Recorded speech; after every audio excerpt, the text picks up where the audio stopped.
मेरी ये जबान ऐसी दृढ़ता को प्राप्त हो जाए, बोलेगी तो राधा, नहीं तो कट जाए।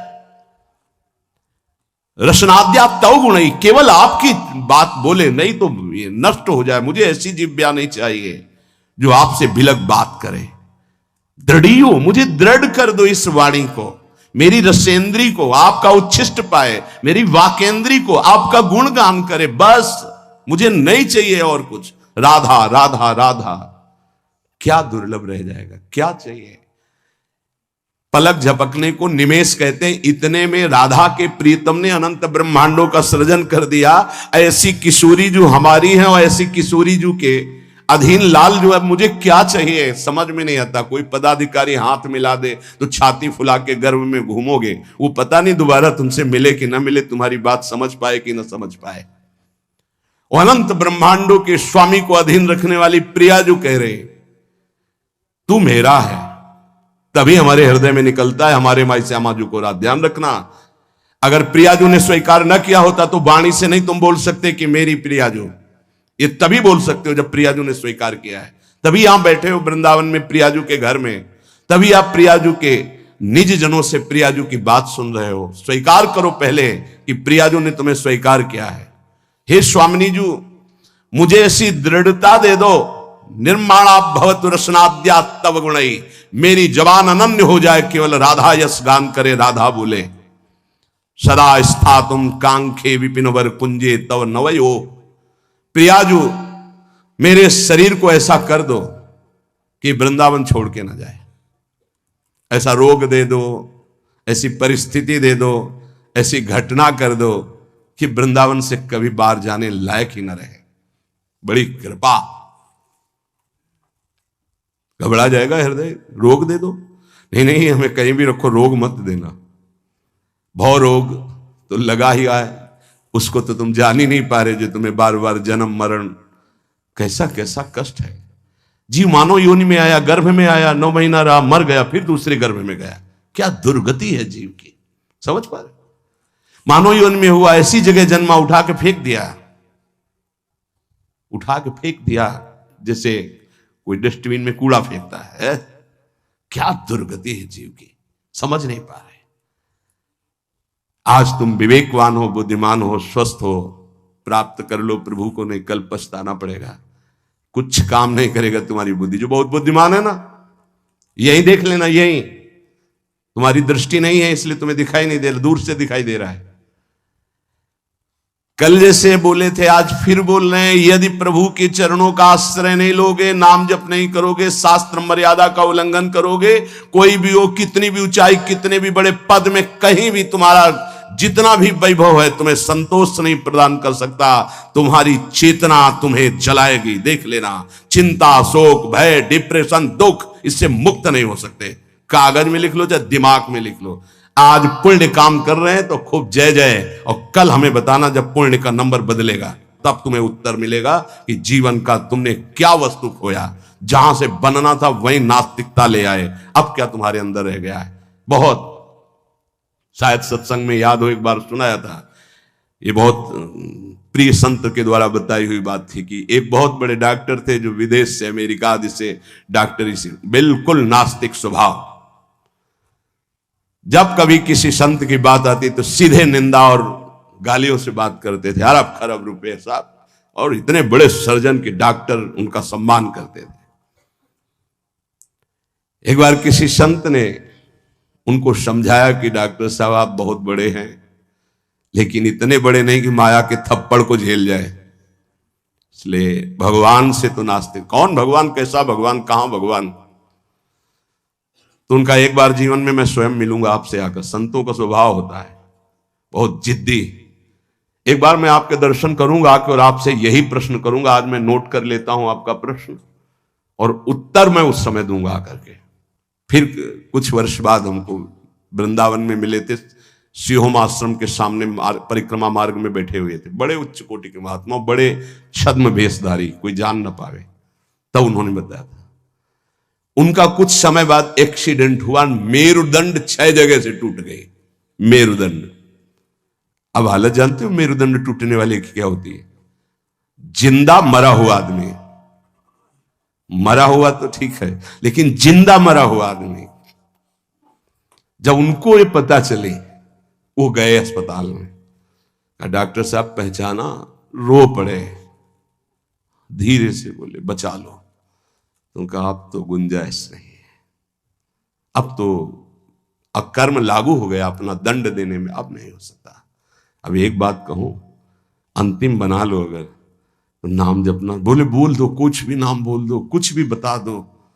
अब मैं मान गया कि कोई ईश्वर है जिसके आगे किसी की नहीं, अब मैं किसी काम का नहीं रह गया, मेरी सब पढ़ाई लिखाई डॉक्टरी व्यर्थ हो गई, मेरा जीवन अब मृत्यु शैया पे पड़ा है। बोले अब बोलो राम, अब बोलो। हमें लगता है उन डॉक्टर के ऊपर बहुत कृपा पहले से ही हो गई थी, तो ये परिस्थिति आई और अंतिम बन गया। संत के द्वारा भगवान नाम उच्चारण करवाना और आर्त भाव से भगवान को पुकारना, कई ऐसे उदाहरण, इसीलिए हम चीख के कहते हैं कि कोई भी हो, कहीं भी हो, कुछ भी कर लो, जब तक भगवद आश्रय नहीं लोगे तब तक शांति तुम्हारे अंदर नहीं, विश्राम नहीं। ये चिंता, शोक, भय, मृत्यु तुम्हें दंड देके रहेगी, तुम्हें त्रास देके रहेगी। हम ये नहीं कहते कि भजन करने वालों को रोग नहीं आता, दुख नहीं आता, विपत्ति नहीं आती, लेकिन 100 ग्राम विपत्ति 1 किलो संपत्ति क्या करेगी?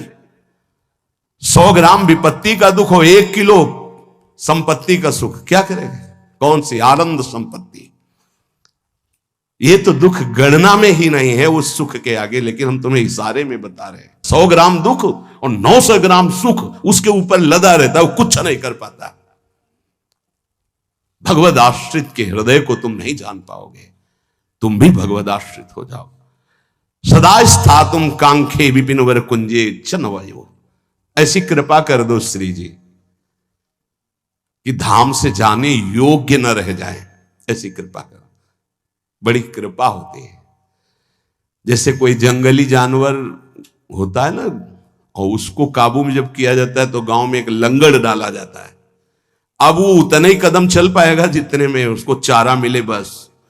ऐसे श्री जी जब कृपा करती है तो किसी असाध्य रोग का लंगड़ डाल देती है, बस जियो चुपचाप, कैसे? राधा राधा राधा, और आ जाओ हमारे पास। ये बड़ा सौभाग्य होता है, बड़ा सौभाग्य। अभी नौजवान एक परसों के आए थे, यहां कैंसर था, कह मैंने आपको गुरु मान लिया, अब राधा राधा राधा, अब एक श्वास भी नहीं राधा नाम से अलग जाएगी, बस मुझे कोई आशीर्वाद नहीं, बना रहे, बस राधा राधा छूटे। कितनी कृपा हो गई। कोई अपने जीवन की जब निराशा की स्थिति को देखता है तब आशा उसकी बनती भगवत प्राप्ति की। अब तो गया भाई, अब तो राधा राधा। हम तो कहते प्रणाम है भगवान की इस विधान को, प्रणाम है उस दुख, उस रोग को जिसने निश्चय करा दिया कि अब तो राधा राधा राधा। बड़े भाग्य की बात है ये, यद्यपि बर्दाश्त नहीं होगा भाग्य सबको। सदा स्थातुम, वृंदावन से न जा पाऊं, आपका आश्रय न छूटे, आपका नाम न छूटे, ऐसी परिस्थिति दे दो। ये बहुत मंगलकारी परिस्थिति है। भगवान कृपा करे भोग लायक न रह जाएं, भगवान कृपा करे जगत लायक न रह जाएं, भगवान कृपा करे हमसे कोई प्यार न करे। बर्दाश्त होगी ये बात? एक हो गया ऐसी कृपा हमें सुनना भी नहीं। हमारी आकांक्षाएं जगत की है, ये जरूर सुनना। यही हमारे जीवन की दुर्दशा है जो हमको प्रभु से विमुख किए हैं। एक बार हम एक संत भगवान के मुख से सुना कि असाध्य रोग भगवान की विशुद्ध कृपा से प्राप्त होता है। यह साध्य रोग नाता तो साधन का अहम बना रहता, मानते कि साधना ठीक थी, लेकिन उसका परिणाम वो नहीं होता जो आर्त भाव में हुआ, जो असहाय अवस्था में हुआ, जो अकिंचन अवस्था में। कोई एक व्यक्ति पानी देने वाला नहीं, एक वस्तु नहीं, आर्त भाव। आप समझ गए कि मैं गया, उसी ने कृपा की, उसी कृपा का आज आप लोग रसास्वादन कर रहे हैं। यद्यपि किसी योग्य नहीं, किसी योग्य नहीं, ना पढ़ा लिखा, ना उतना कुछ नहीं, केवल बस ऐसा है कि जैसे पारसमणि छू गई लोहे पे तो चमक पड़ा, सोना बन गया। वो उस लोहा जंगहा किसी के काम आने वाला नहीं था। श्रीपाद कह रहे सदा स्थातुम, स्वामिनी ऐसा कुछ कर दो कि ये शरीर किसी योग्य न रह जाए, आपके धाम में ही पड़ा रहे। बड़ी कृपा है उनकी। कृपा का स्वरूप हम देखा कैसे कृपा निकालती है। बिल्कुल विषय में लगे हुए हैं, एकदम निकाल के ऐसा भगवदाकार वृत्ति जो वर्षों में नहीं होती साधना से, वो मिनटों में कर देती कृपा। हमने देखा, प्रमाण देखा।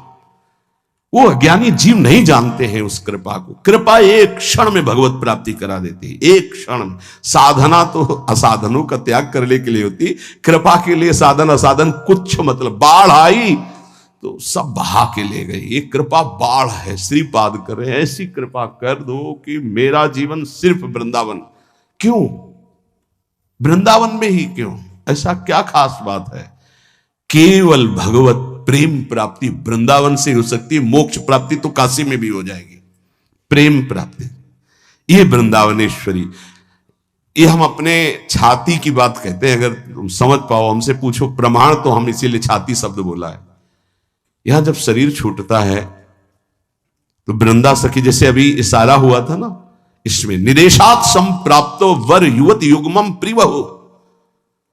दो सखियों को आदेश किया, सब सखियों को बुला और पुष्पांजलि अर्पित करो। इशारा हुआ वृंदा सखी का, लताओं को इशारा हुआ, झंकृत। ऐसे यहां वृंदा सखी इशारा करती है। ये जीव हमारे तत्काल सहचर्या आती है। और जिसने जीवन भर राधा राधा पुकारा है, यहां शरीर छूटता है तो स्वयं श्री जी आती है। ये हम छाती की बात कह रहा हूं, स्वयं श्री जी आती है। क्योंकि कुछ बातें ऐसी होती है जिनकी सामर्थ्य नहीं जबान से कह सकूं, वो छाती में छुपी ही रहती है। इसलिए तुम्हें बात बता रहा हूं। यदि आप किसी योग्य ना होना और आपको लगे कि मुझे भगवत प्राप्ति करनी, तो धाम आके पड़े रहना। भगवत प्राप्ति पक्का, पड़े रहना धाम में। जब आपको लगे कि मेरी क्षमता खत्म हो चुकी है, अब मैं किसी काम का नहीं रहा, भगवत प्राप्ति का कोई संभावना भी नहीं मेरे अंदर, तो यहां पड़े रहना, भगवत प्राप्ति हो जाएगी। श्रीपाद करे सुखम पश्ये क्रीड़ाम। अगर आपने ये ऊपर वाला नियम ले लिया, प्रिय त्वाम मामंगी कुरु, प्रिया जो मुझे अंगीकार कर लो, शरणागति प्रदान कर दो मुझे, मैं आपकी शरण में हूं। बहुत कृपालु लाडली है। बहुत प्रतिकूलता कृपा से मिलती है, बहुत प्रतिकूलता। श्री सुधाने जी के बार बार श्लोक, कब ऐसा होगा, कब ऐसा होगा, गायन करके एकदम शिथिलता हुई। तुम मां मंगी को, मुझे स्वीकार करो, प्रियजन स्वीकार करो। वो शाम जीवन की वो शाम थी जो भगवान कृपा करके हर साधक को प्राप्त हो। हर साधक को, हर जिज्ञासु को, हर प्रेमी को ऐसी शाम प्राप्त हो जिस शाम में विश्राम मिल जाए। हे तू मेरा, मेरे लिए ही तो साधना होती है। मैं जब कह रही तू मेरा, फिर तेरे को क्या चिंता। अब जैसे कोई युवराज पद पर अभिषिक्त हो जाए तो उसे कोई संशय थोड़ी रहता है। ऐसे ही हर समय आनंद मस्ती रहती, भयंकर पीड़ा की स्थिति में भी मन नाचता रहता है, केवल एक बात के लिए कि मेरी स्वामिनी ने मुझे स्वीकार कर लिया। इसीलिए मन से, प्राणों से, रोम रोम से केवल एक बात है, राधा राधा राधा। ये हम किसी पक्षपात की बात नहीं कह रहे। आप मान लीजिए, फिर आप देख लीजिएगा, आप मान लीजिए। बहुत बड़ी बात कह रहा हूं बार बार हृदय से। हमारी स्वामिनी का ऐसा स्वभाव, ऐसा प्रभाव अद्वितीय है, ना ऐसा सुना, ना देखा, ना अनुभव किया। सुखम पश्ये क्रीड़ाम प्रणय रस युक्ताम ही युवयो। मैं सुख पूर्वक इस वृंदावन की भूमि में पड़ा पड़ा प्रेम दृष्टि से अपने युगल सरकार की लीला को देखता रहूंगा। गुरु कृपा ही केवलम, गुरुदेव की कृपा से ही ये निष्ठा प्राप्त होती है कि वृंदावन वृंदावन, प्राण वृंदावन, जीवन वृंदावन, सर्वस्व वृंदावन। एक दिन बैठे बैठे हृदय से स्फुरित हुआ था, जो एक दो बार गाया है। ये हृदय की पूरी मनन की हुई बात आपको, जो एक दो बार पद गा करके सबको सुना, ये हृदय से केवल है। ये राधा नाम है जीवन हमारा, राधा नाम प्राण आधार है, राधा नाम है करता विधाता, ये राधा नाम पालनहार है। राधा नाम सबका पूज्य है, राधा नाम का पूजन करें, राधा नाम के ही ध्यान से हम शुद्ध अपना मन करें। राधा नाम के जप ध्यान से प्रेम बढ़ता जाएगा, राधा नाम ही हमें प्रेम में निकुंज तक पहुंचाएगा। इस पूरा जीवन का सार, ये हमारा जीवन है, ये प्राण है, यही हमारा कर्ता, यही हमारा विधाता, विधान बदलने वाला है, यही हमारा सर्वस्व है, यही हमें निकुंज तक पहुंचाएगा। विश्वास कर लीजिए। पड़ा रहूं इस रज में, राधा राधा पुकारता रहूं। कैसी इस रज की महिमा। श्री भट्ट देवाचार्य जी कहते हैं, अगर इस रज के बाहर संपत्ति की तो बात जाने दो, हरि भी खड़े होंगे तो आंख उठा के नहीं देखूंगा। विपिन राज सीमा के बाहर हरिहु को न निहार, रे मन वृंदा विपिन निहार। उपासक सर्वत्र सगुण निराकार की भावना में विराजमान वृत्ति के द्वारा सम हो जाता है। सगुण निराकार जैसे राधा वल्लभ, यह हमारा रूप है आराध्य का, लेकिन मुझे दिखाई नहीं दे रहा, सर्वत्र वही है। हम भावना करते हैं अव्यक्त रूप से, निराकार रूप से, सगुण निराकार। सगुण हमारे प्रभु राधा वल्लभ जी, आकार ये सब हैं, लेकिन इनके अंदर वो विराजमान हैं।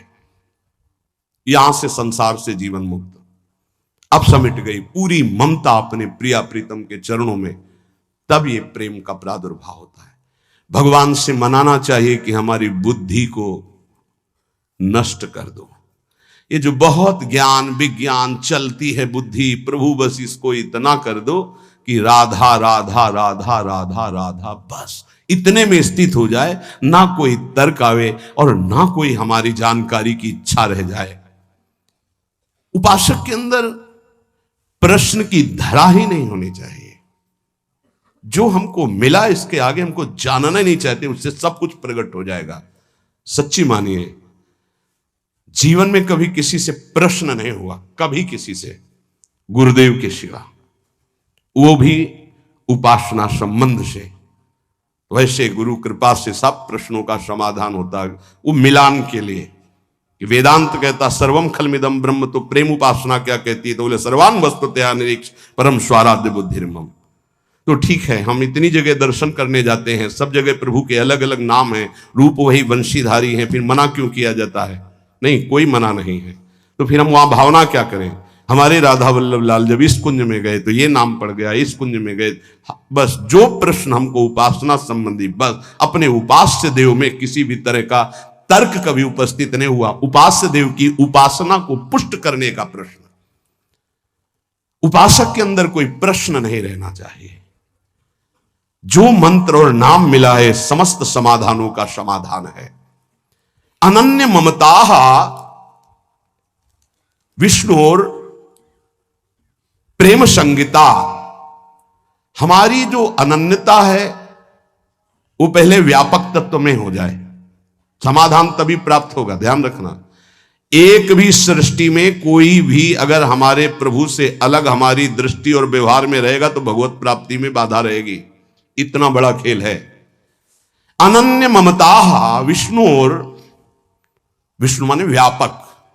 जो हम आराध्य देव का नाम स्वीकार किया गुरु प्रताप से, राधा वल्लभ लाल, वो राधा वल्लभ लाल विष्णु माने व्यापक। अनन्य ममता, हमारी ममता राधा वल्लभ लाल जी के चरणों में, और वो व्यापक, सब में वो व्यापक है।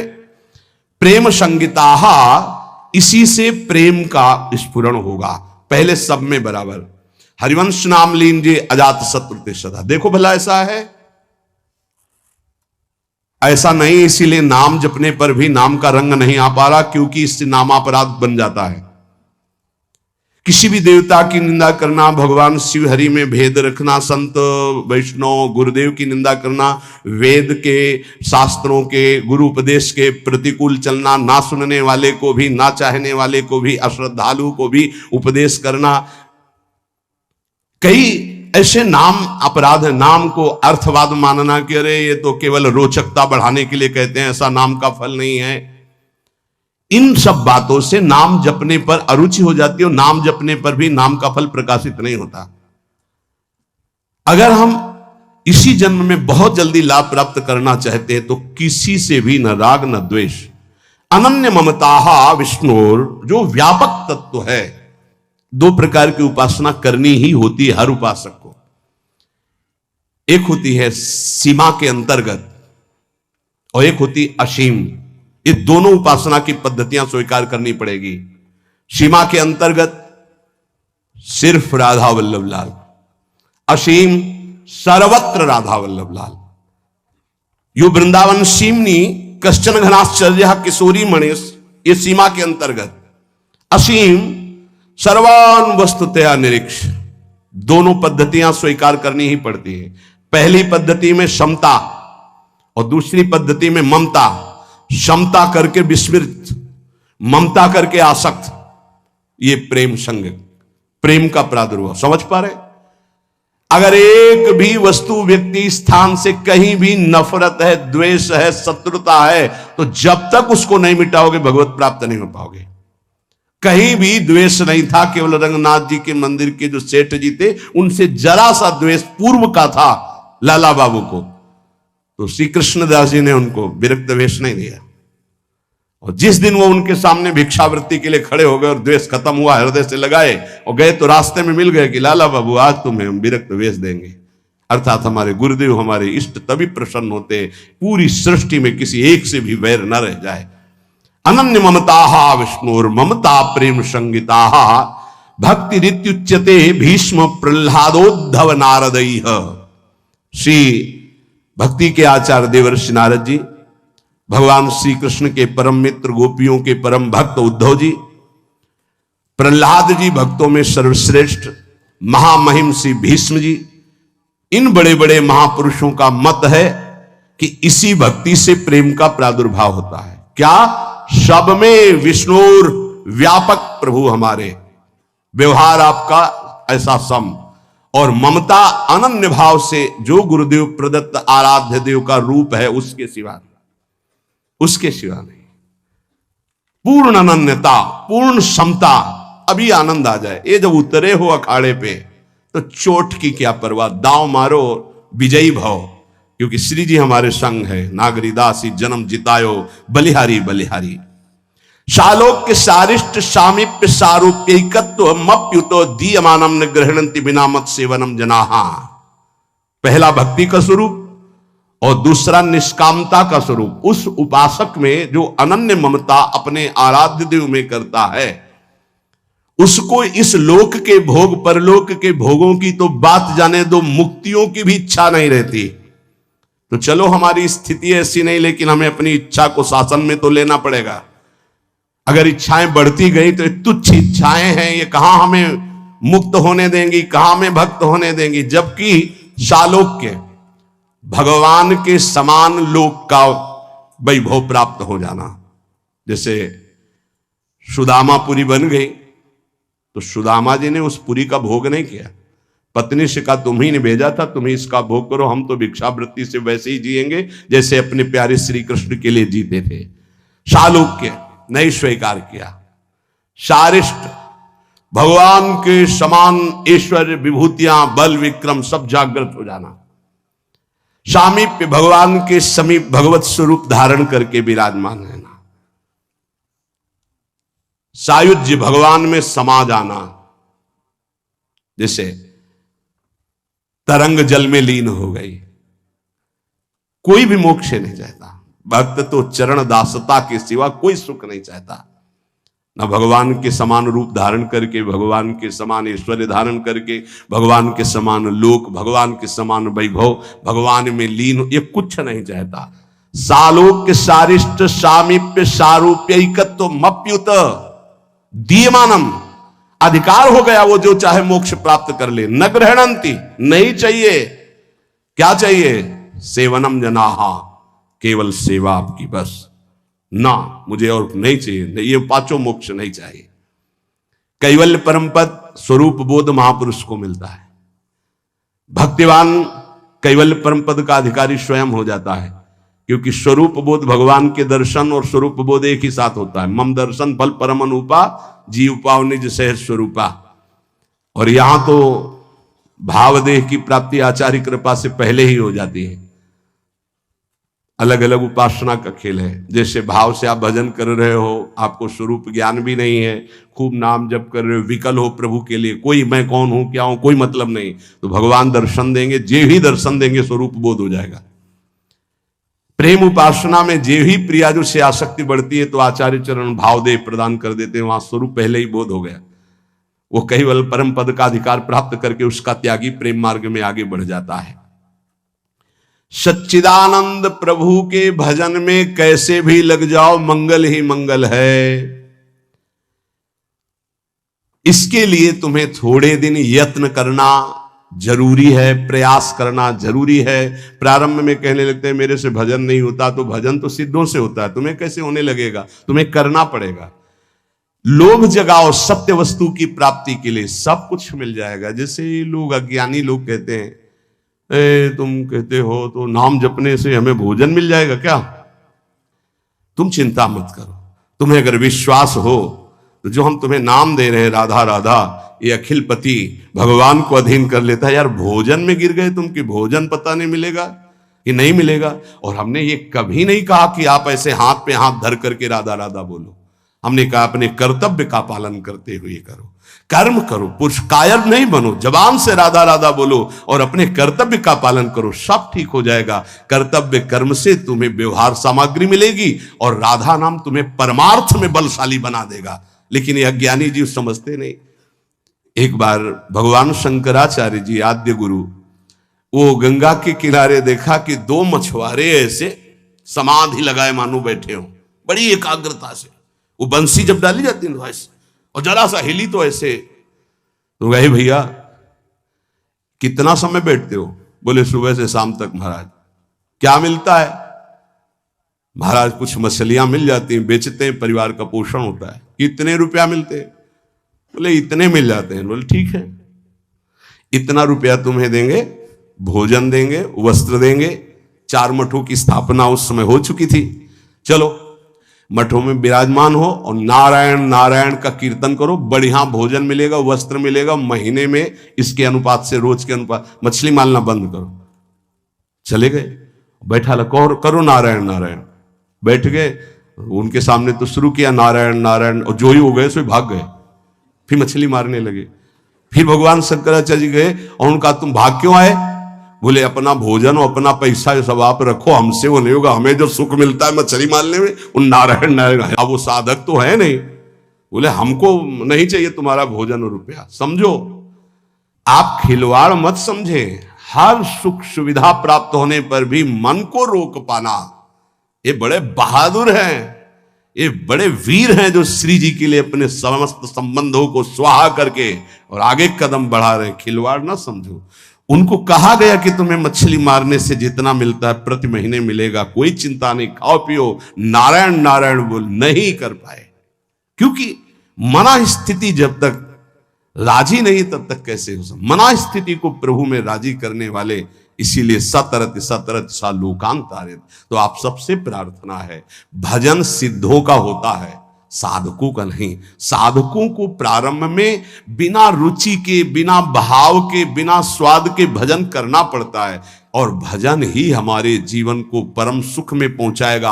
आत्यंतिक दुख की निवृत्ति, जहां लेस मात्र भी दुख नहीं प्यारे, वहां पहुंचने की बात कही जा रही है। इसलिए आप बात मान जाओ, क्योंकि ये ऐसी कोई वस्तु नहीं कि हम खरीद के आपको खवा दें, ऐसी कोई बात नहीं जो हम आपको दिखा दें। बस वाणी से कह के असमर्थ होकर के बस कहते हैं कि आप मान लो बात। राधा राधा राधा राधा। जो आपको कर्तव्य मिला है उसे पूजा मानो और नाम जप करो, निहाल हो जाओगे, मस्त हो जाओगे। कोई भी तुम्हें परास्त नहीं कर पाएगा, हारते हुए भी जीत जाओगे, और अगर प्रभु से विमुख रहे तो जीतते हुए भी हार जाओगे। ये बात ध्यान रखना जीवन की। नाम है तो सब कुछ है, नाम छूटा तो कुछ नहीं। इतनी बात लिख लो। ये हम केवल पूरी भावुकता में नहीं कहते, किसी पक्षपात में नहीं कहते, शास्त्र प्रमाणित जीवन का सार आपको बात कहते हैं। राधा